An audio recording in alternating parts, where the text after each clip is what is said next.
उम्मीद अभी बाकी है। एक फौजी 2 महीने के अवकाश के बाद वापस ड्यूटी पर जा रहा था। गांव के बाहर चाय की एक छोटी सी दुकान थी। बस वहीं पर रुकती थी।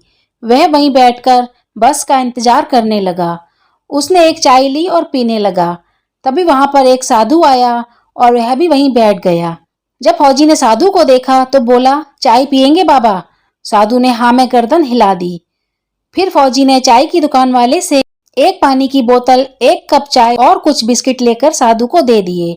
साधु ने पहले पानी पिया और फिर चाय के साथ बिस्किट खाए। वह बहुत खुश हो गया।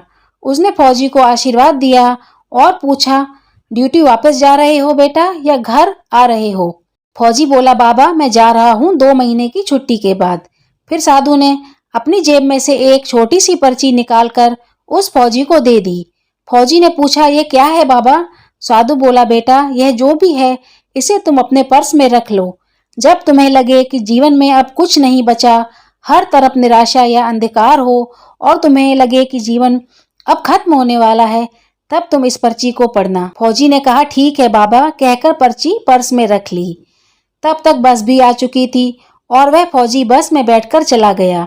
इस बात को करीब 6 महीने बीत चुके थे।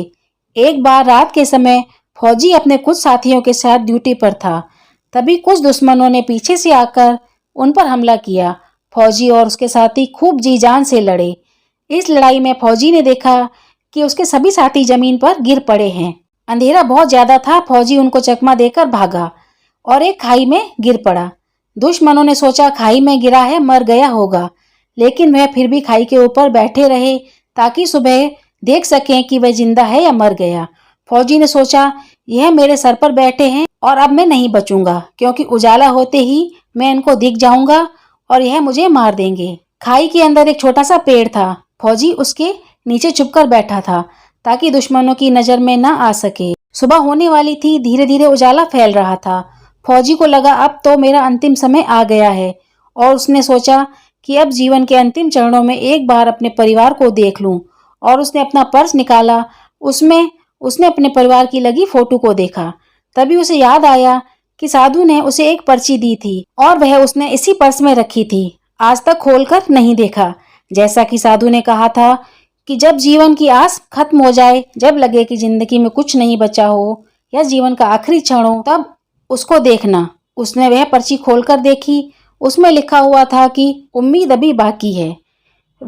वह फौजी साधु की इस लिखी लाइन का मतलब समझ गया था। तब उसने सोचा कि मरने से पहले जीवन से हार मान लेना ठीक नहीं। उम्मीद का दामन नहीं छोड़ना चाहिए। तब वह उठा। उसको लगा कि मौत तो अब है ही, क्यों ना दुश्मनों से दो दो हाथ करके मरा जाए। और उसने धरती माँ को नमन किया और अपने ईश्वर को याद कर खाई के ऊपर चढ़ना शुरू किया।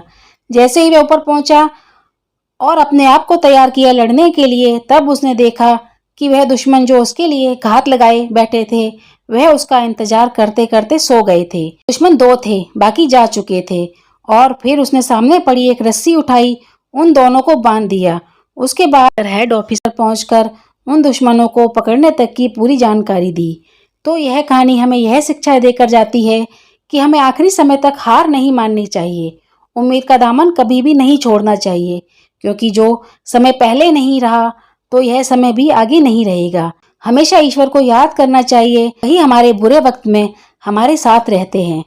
तो आशा करती हूँ यह छोटी सी कहानी आपको पसंद आई होगी, और अगर पसंद आई है तो प्लीज़ लाइक एंड सब्सक्राइब कर दीजिए। धन्यवाद।